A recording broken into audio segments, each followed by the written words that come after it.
शिव समा रहे मुझ में और मैं शून्य हो रहा हूँ। जय बोले दोस्तों, भोलेनाथ सबके साथ। तो गुरु भाई के 440 वोल्ट करंट अफेयर इस यूट्यूब चैनल में आप सभी का स्वागत है दोस्तों। तो दोस्तों आज दिनांक 22 अगस्त 2022 के महत्वपूर्ण करंट अफेयर डिस्कस करेंगे। तो चलिए शुरू करते हैं गुरु भाई के जानदार जबरदस्त जिंदाबाद लाजवाब 21 और 22 अगस्त 2022 के महत्वपूर्ण करंट अफेयर्स दोस्तों। तो दोस्तों हाल ही में 20 अगस्त को रिन्यूएबल एनर्जी डे के रूप में मनाया गया। तो अक्षय ऊर्जा दिवस 20 अगस्त को हर साल मनाया गया। तो 2004 में पहली बार इस दिवस को मनाया गया। 20 अगस्त 2022 को अपन ने रिन्यूएबल एनर्जी डे या फिर अक्षय ऊर्जा दिवस के रूप में मनाया गया। तो नेचुरल और ग्रीन एनर्जी के उपयोग को प्रमोट करने के लिए हर साल 20 अगस्त को रिन्यूएबल एनर्जी डे के रूप में मनाया जाता है। तो development and adoption of renewable energy के बारे में जागरूकता फैलाने के लिए हर साल 20 अगस्त को रिन्यूएबल एनर्जी डे के रूप में मनाया गया। तो विंड एनर्जी, सोलर एनर्जी और हाइड्रो एनर्जी का ज़्यादा से ज़्यादा उपयोग कैसे करें, इसके बारे में जानकारी एवं जागरूकता फैलाने के लिए 20 अगस्त को रिन्यूएबल एनर्जी डे के रूप में मनाया जाता है दोस्तों। तो दोस्तों हाल ही में 20 अगस्त को रिन्यूएबल एनर्जी डे के रूप में मनाया जाता है। नेक्स्ट पे चलते हैं। तो हाल ही में 20 अगस्त को वर्ल्ड मॉस्किटो डे के रूप में मनाया गया। तो विश्व मच्छर दिवस के रूप में अपन ने 20 अगस्त को मनाया गया। तो दोस्तों मच्छरों से बचने के उपायों के बारे में जानकारी एवं जागरूकता फैलाने के लिए हर साल 20 अगस्त को वर्ल्ड मॉस्किटो डे के रूप में मनाया गया। तो लोगों को मच्छर के काटने से होने वाली बीमारियों और बचाव के प्रति जागरूक करना यह दिन मनाने का मुख्य उद्देश्य है। और मानसून के सीज़न में मच्छरों का आतंक बढ़ जाता है। इससे कई जानलेवा बीमारियां फैलती है, जिसमें डेंगू, मलेरिया, फीवर, चिकनगुनिया जैसी जानलेवा बीमारियां फैलती है। उसी को बारे में जानकारी एवं जागरूकता फैलाने के लिए हर साल 20 अगस्त को वर्ल्ड मॉस्किटो डे यानी कि विश्व मच्छर दिवस के रूप में मनाया जाता है दोस्तों। तो दोस्तों हाल ही में 20 अगस्त को अपन ने 2 दिवस मनाए। 20 अगस्त को अक्षय ऊर्जा दिवस और 20 अगस्त को ही विश्व मच्छर दिवस के रूप में मनाया गया दोस्तों। नेक्स्ट पे चलते हैं। तो हाल ही में रतन टाटा जी ने स्टार्टअप गुड फेलोज में इन्वेस्ट किया है। तो दोस्तों रतन टाटा जी ने सीनियर सिटीजन्स को सेवा के रूप में सहयोग प्रदान करने वाले स्टार्टअप गुड फेलोज में इन्वेस्टमेंट करने की घोषणा की है। तो दोस्तों रिटायरमेंट के बाद रतन टाटा जी ने कई छोटी बड़ी कंपनियों में इन्वेस्टमेंट किया। तो गुड फेलोज यह the senior focus startup launched by Ratan Tata in Mumbai है। तो 6 महीने के बीटा टेस्ट के सक्सेसफुल होने के बाद मुंबई में लॉन्च किया गया स्टार्टअप गुड फेलोज को। तो दोस्तों इसके बाद अभी तो मुंबई में शुरू किया है, अभी पुणे, बेंगलोर और Chennai are the next target cities. और दोस्तों गुड फेलोज कंपनीज़ के बारे में जानकारी दे देते हैं। तो इस कंपनी का मेन मोटो यह है कि सीनियर्स और युवा के बीच में रिलेशनशिप को मजबूत करना। और इस गुड फेलो कंपनी में पहला महीना फ्री रहेगा और दूसरे महीने में कुछ चार्जेस लगेंगे, जो कि सीनियर्स के पेंशन के ऊपर डिपेंड रहेगा। और जो ग्रैंड चाइल्ड अपने सीनियर को जो सेवा देता है वही एग्जैक्टली सेवा गुड फेलो स्टार्टअप प्रोवाइड करता है। तो गुड फेलो स्टार्टअप के फाउंडर और जनरल मैनेजर शंतनु नायडू जी है। तो दोस्तों हाल ही में रतन टाटा जी ने स्टार्टअप गुड फेलोज में इन्वेस्ट किया है दोस्तों। इन्होंने लॉन्च किया है स्टार्टअप गुड फेलोज को रतन टाटा जी ने। नेक्स्ट पे चलते हैं। तो दोस्तों हाल ही में एडलवाइस म्यूचुअल फंड ने भारत के पहले गोल्ड एंड सिल्वर फंड को लॉन्च किया गया।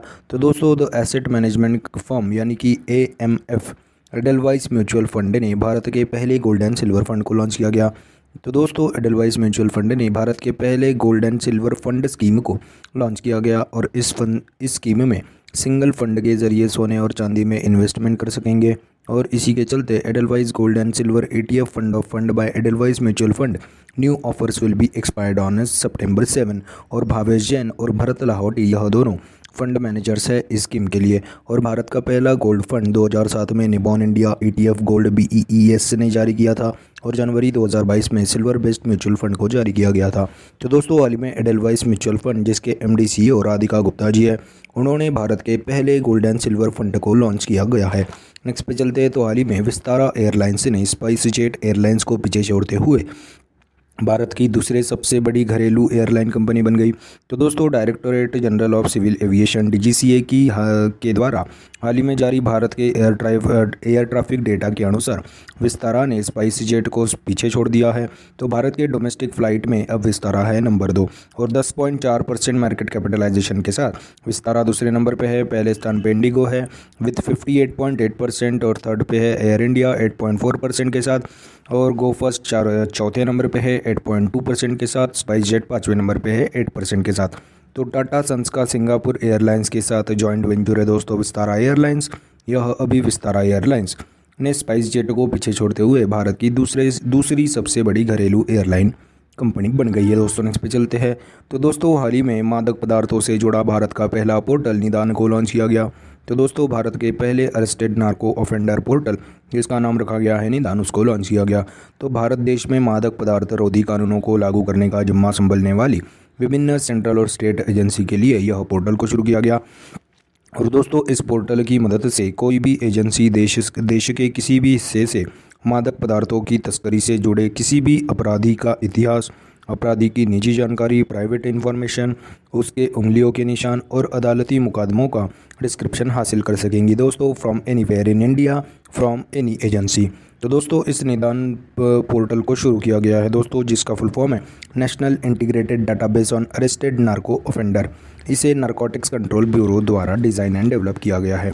तो दोस्तों हाल ही में भारत के पहले मादक पदार्थों से जुड़ा भारत का पहला पोर्टल निदान को लॉन्च किया गया है।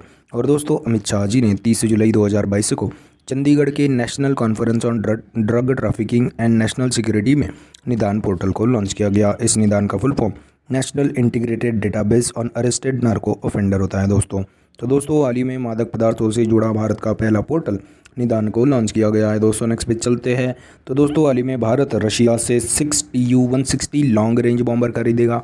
तो दोस्तों to boost strategic force of India, Bharat Russia से खरीदेगा 6 Tu यानी कि टुपोलेव Tu-160 बॉम्बर एयरप्लेन दोस्तों। तो दोस्तों Tupolev Tu-160 bomber 2220 kilometre per hour की मैक्सिमम स्पीड तक भी पहुंच सकता है। और टुपोलेव बॉम्बर एयरक्राफ्ट 1,10,000 किलोग्राम भार ले जा सकता है। 56 मीटर के तो इसके विंग स्पैन है दोस्तों। और यह बॉम्बर अपनी बेस से हज़ारों किलोमीटर दूर बैठे दुश्मनों को मार गिरा सकता है अपनी बेस में बैठकर।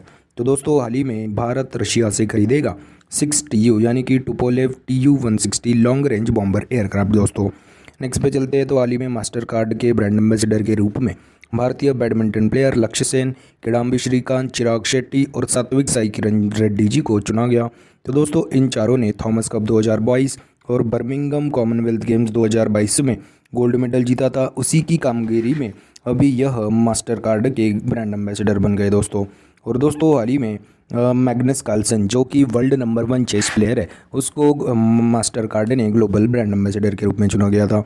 तो दोस्तों डिजिटल पेमेंट के सेफ्टी, सिक्योरिटी और कन्वीनियंस के बारे में जानकारी एवं जागरूकता फैलाने के लिए भारत में मास्टर कार्ड के ब्रांड एम्बेसडर के रूप में भारतीय बैडमिंटन प्लेयर लक्ष्य सेन, किडाम्बी श्रीकांत, चिराग शेट्टी और सात्विक साईकिरण जी को चुना गया है दोस्तों। नेक्स्ट पे चलते हैं। तो दोस्तों हाल ही में HDFC बैंक ने केरल के कोझिकोड में पहली महिला शाखा को शुरू किया। तो दोस्तों कोझिकोड के मेयर बीना फिलिप जी ने इस महिला ब्रांच का उद्घाटन किया। तो दोस्तों HDFC बैंक ने केरल के कोझिकोड में पहली वुमेंस ब्रांच को शुरू किया गया। तो दोस्तों HDFC बैंक में आंकड़ों के अनुसार 31 मार्च 2022 तक 21,486 महिला एम्प्लॉय काम करते हैं, जो कि टोटल एम्प्लॉय का 21.7% है। तो दोस्तों HDFC बैंक मार्च 2025 तक इस आंकड़े को 25% तक बढ़ाना चाहती है। इसी के उपलक्ष्य में अभी HDFC बैंक ने केरल के कोझिकोड में पहली वुमेंस ब्रांच को शुरू किया गया। नेक्स्ट पे चलते हैं। तो हाल ही में border road organisation BRO Arunachal Pradesh में अपना पहला स्टील स्लैग रोड बनाया गया। तो दोस्तों यह steel slag road heavy rain और एडवर्स क्लाइमेट कंडीशन को विथस्टैंड कर पाएगा। तो दोस्तों अरुणाचल के रिमोट एरियाज़ में बनाया जाएगा अरुणाचल प्रदेश का पहला स्टील स्लैग रोड, जो कि बॉर्डर रोड ऑर्गेनाइजेशन बनाएगा। तो नॉर्थ ईस्टर्न इंडिया के स्ट्रेटेजिक लोकेशन को कनेक्ट करने के लिए अरुणाचल प्रदेश में बॉर्डर रोड ऑर्गेनाइजेशन अपना पहला स्टील स्लैग रोड बनाएगा। तो ड्यूरेबिलिटी और क्वालिटी ऑफ रोड्स बढ़ जाता है दोस्तों स्टील स्लैग का अगर उपयोग किया तो। और India is the second largest steel producer है और steel slag road cost effective भी होगा दोस्तों इसी की वजह से। तो दोस्तों हाल ही में border road organisation Arunachal Pradesh राज्य में अपना पहला स्टील स्लैग रोड बनाएगा।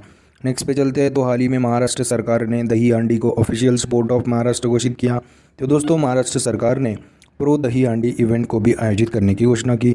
तो दोस्तों महाराष्ट्र के मुख्यमंत्री एकनाथ शिंदे जी ने अभी दही हांडी के मौके पर महाराष्ट्र सरकार ने दही हांडी को national official sport of Maharashtra घोषित किया। तो दही हांडी में जो भी गोविंदा बनते हैं उनको जॉब भी दी जाएगी दोस्तों अंडर दी स्पोर्ट्स कैटेगरी। और दोस्तों अगर गोविंदा ने अपनी जान गंवाई तो 10 लाख का कंपनसेशन भी दिया जाएगा। अगर वह गोविंदा को अगर कुछ पैरालिटिक प्रॉब्लम हो गया तो उसको 5 लाख रुपये कंपनसेशन दिया जाएगा। तो दोस्तों जन्माष्टमी के अवसर पर खेला जाता है दही हांडी। तो इसी के चलते अभी हाल ही में महाराष्ट्र सरकार ने दहीहांडी को ऑफिशियल स्पोर्ट्स ऑफ महाराष्ट्र घोषित किया दोस्तों। नेक्स्ट पे चलते हैं। तो हाल ही में 12 अगस्त को सद्भावना दिवस के रूप में मनाया गया। तो भारत के पूर्व प्रधानमंत्री राजीव गांधी जी को श्रद्धांजलि देने और सद्भावना के भाव को अपनाने के लिए हर साल 12 अगस्त को सद्भावना दिवस के रूप में मनाया जाता है। तो 20 अगस्त 2022 को राजीव गांधी जी की 78वीं जयंती मना रही है दोस्तों पूरा भारतवर्ष। तो 40 साल की उम्र में भारत के प्रधानमंत्री रह चुके हैं दोस्तों राजीव गांधी, जो कि सबसे कम उम्र के प्रधानमंत्री भी है। तो 1984 से 1989 तक राष्ट्र की सेवा की है दोस्तों एज अ प्रधानमंत्री ऑफ इंडिया। तो दोस्तों हाल ही में 12 अगस्त को सद्भावना दिवस के रूप में मनाया गया दोस्तों। तो दोस्तों यह थे 21 और 22 अगस्त 2022 के महत्वपूर्ण करंट अफेयर्स दोस्तों। आज अपन क्या पढ़े उसकी एक बार रिविजन कर लेते हैं। तो हाल ही में 20 अगस्त को अपन ने 3 दिवस मनाए, अक्षय ऊर्जा दिवस, विश्व मच्छर दिवस और सद्भावना दिवस। और हाल ही में रतन टाटा जी ने स्टार्टअप गुड फेलोज़ को लॉन्च किया।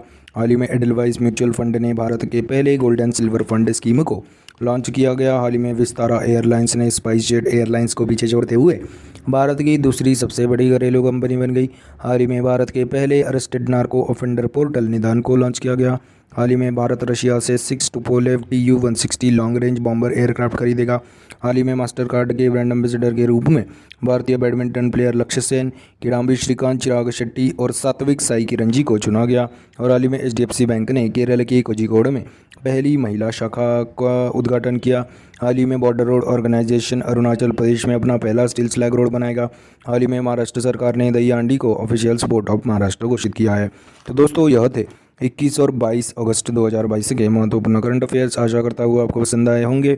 अगर पसंद आए होंगे तो दोस्तों लाइक कर दीजिए, कमेंट कर दीजिए। और दोस्तों ऐसे ही day to day current affair classes, उनकी रिवीजन क्लासेस और जनरल नॉलेज क्लासेस पाने के लिए गुरु भाई के 440 वोल्ट करंट अफेयर्स चैनल को फॉलो कीजिए, सब्सक्राइब कीजिए।